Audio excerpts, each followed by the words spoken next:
Hello, ACDA Eastern Region. Welcome to another episode of our conference conversations. We are so thrilled this evening to welcome Dr. Paul HEINS.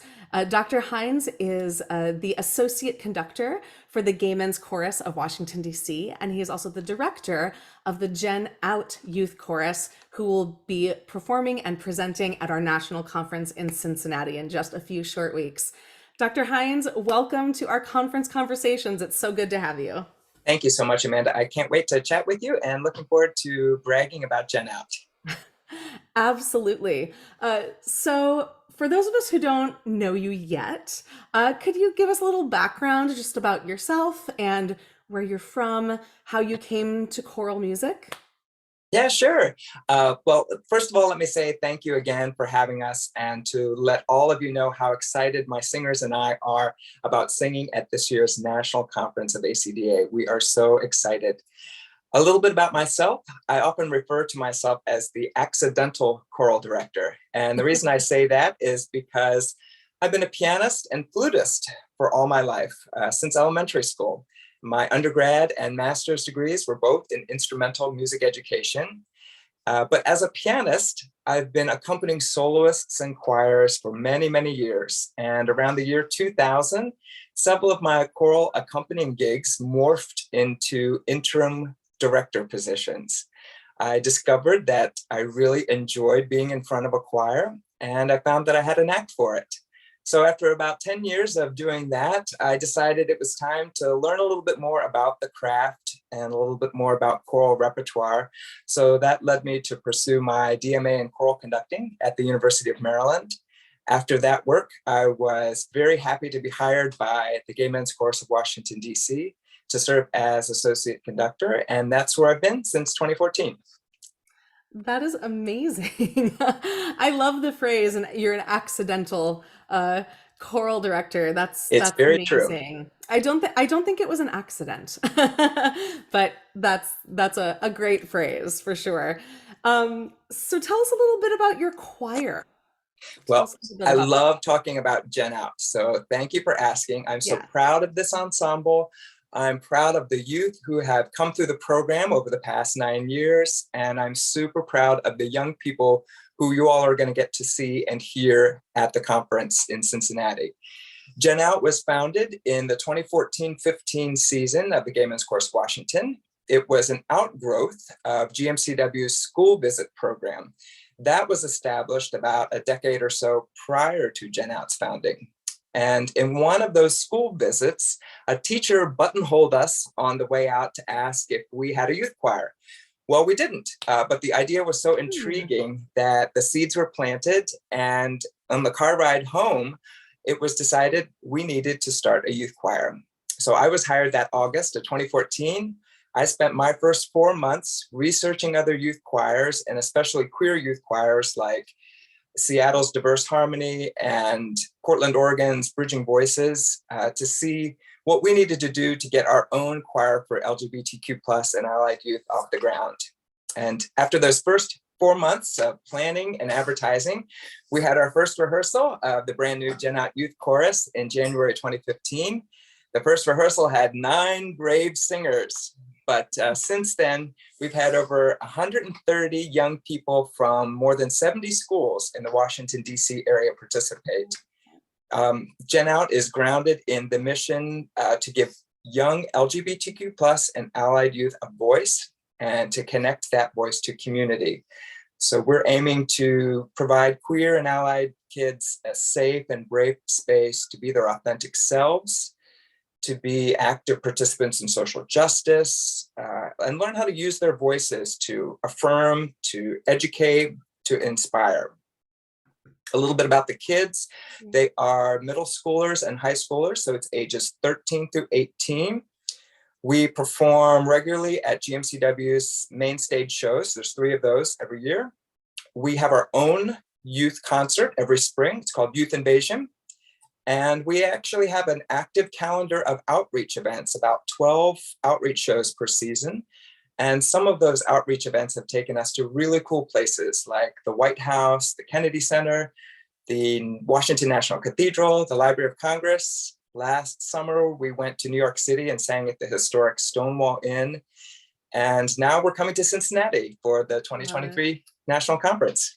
Oh my gosh, that is amazing. Thank you so much for all that history and detail. I feel like I know them already. Well, as I said, I love to brag about them, so I Yes, could I could speak quite a lot about them. absolutely. I love that.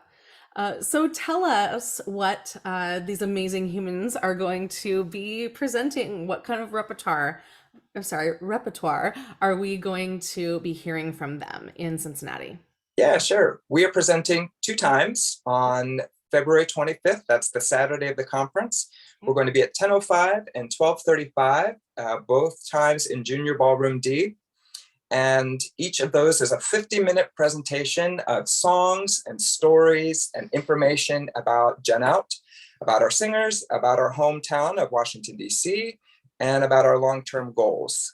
We're going to open with Washington, D.C.'s state song. It's called, appropriately, Washington.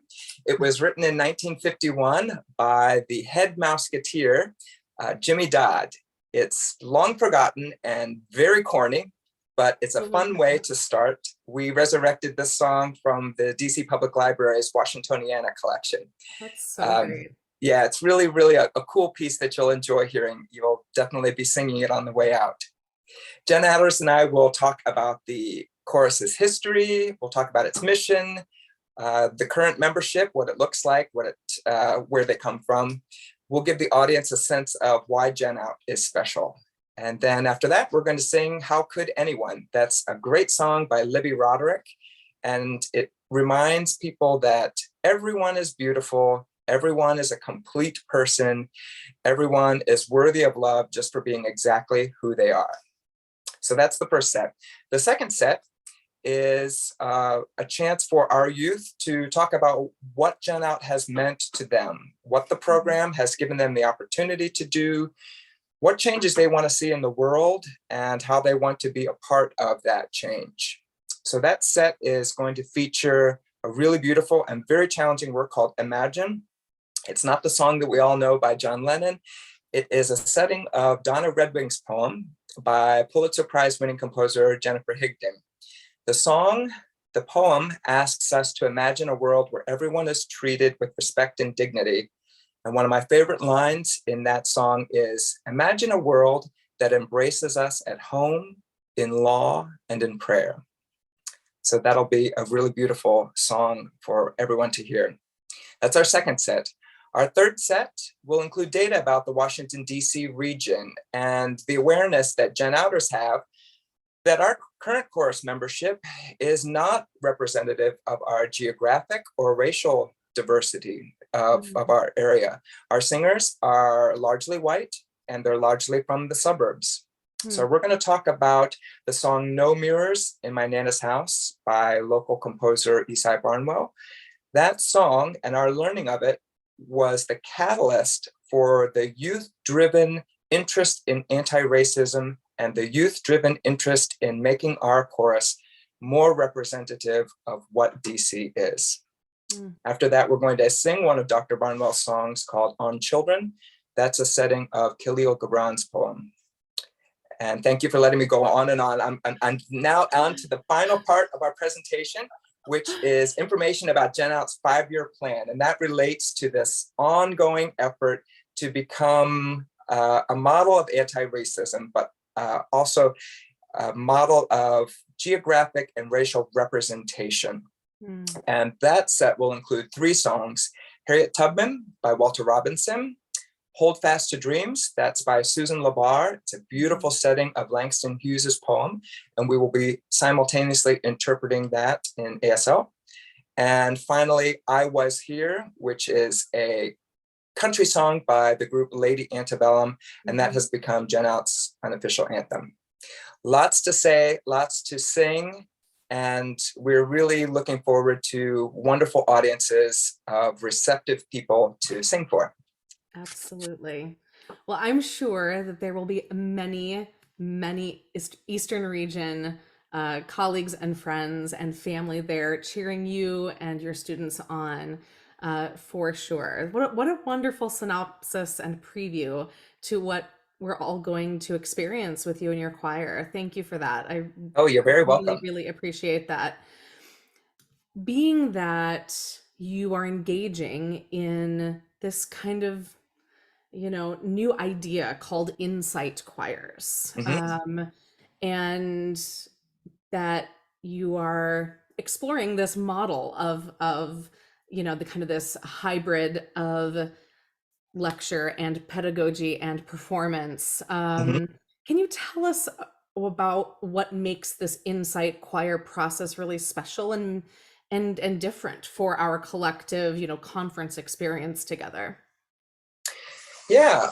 Um, well, I think what makes our Insight Choir special is the youth that are the participants, and the fact that they're meaningful members, participants of the running of our choir. So Mhm. that's why I think we are special.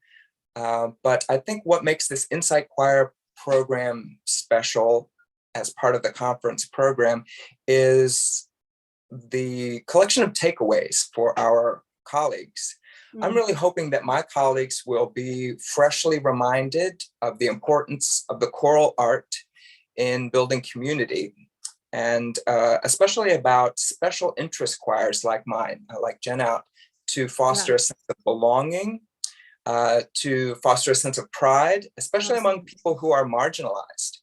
Yeah. Um, Speaking specifically about GenOUT, these are queer kids, and they are a group of people who are among the highest percentage of people to be bullied, to be stigmatized, to experience homelessness, and to attempt and complete suicide. Yeah. So as long as those things exist, Gen Out is going to be important. We are uplifting these kids. We are giving them a platform to express themselves authentically, to have their ideas taken seriously. Yeah. We're giving them a safe space. We're giving Mm. them a brave space to be who they are, how to use their voice. And I'm hoping that my colleagues will also come out of our presentation saying, I'm going to be better about affirming and welcoming the queer youth in my choir. Maybe a few directors will even say, I want to start a queer youth choir of my own in my area. You know, there's only 10 of us in the entire country. And I think I think there's a need for more. Yeah. Absolutely. I really do. I agree 100%. Thank you for that beautiful synopsis. I I really believe in this insight choir, um, model It's a great innovation. of of exploration. It's a wonderful innovation, and it's so exciting to see the art form used in such a profound and uh, you know, meaningful and I would say like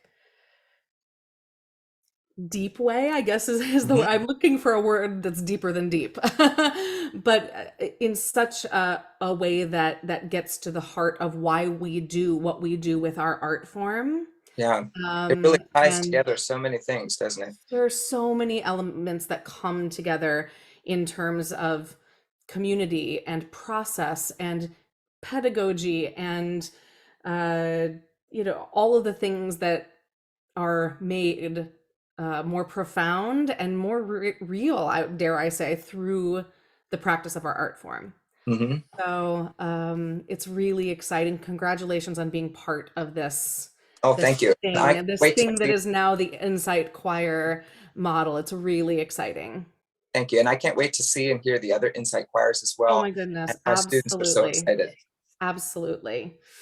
Oh, thank you, Dr. Hines. We are so grateful to you. Now, we have a lightning round. Okay, I'm ready. Thank you to Will Gunn, who is our repertoire and resources for high school choirs. He's from Okay, New Hampshire. So thank you, Will Gunn, for this lightning round. So we're asking all of our conference conversations folks this. Okay, so here we go. okay, I'm ready. Number one, What is your favorite piece that you have programmed this year?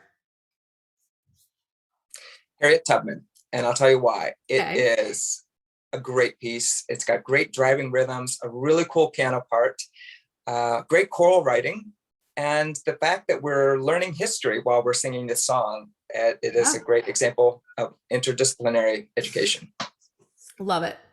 What is a piece that you've programmed recently that you can't wait to do again? A few seasons ago, we sang a piece called Caitlyn. It's an arrangement of a cabaret song written by Anya Turner and Robert Grzeski. They're based in New York City. Okay. And it is a really gorgeous song about a trans person's journey to become, in their physicality, the person that they know they are in their heart. Mm. Gorgeous writing, very challenging jazz harmonies. It was really tough for us to learn, but once we learned it, the kids would sing it a cappella on their own when we would be backstage or on the bus somewhere. It was really great. And I think Love it. I would like to bring that up with a new crop of Gen Outers. Yeah, absolutely. Okay, we live in the Eastern region. What Mhm. is your favorite Eastern region state and Well, why? I would be surprised if any Eastern region person picked a state other than their own. So I'm Agreed. going to go with my hometown, the District of Columbia. Now Okay. we are not really a state, not yet, but we are our own thing.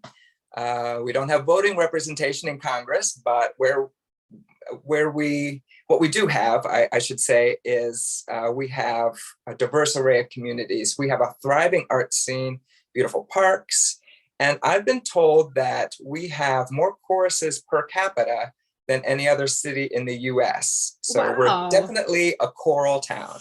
I love it. Okay, so who is a conductor or a composer that you would love to work with?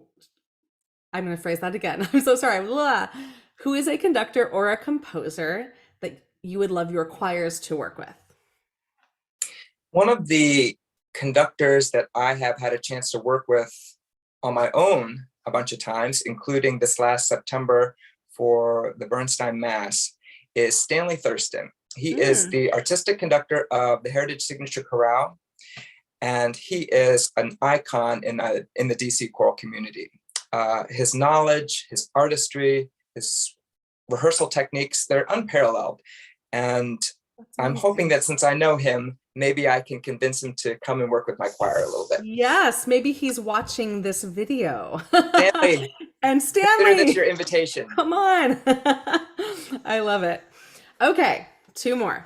Do Okay. you have a choral bucket list or a conducting bucket list item? I would say there's two pieces that come to mind. Okay.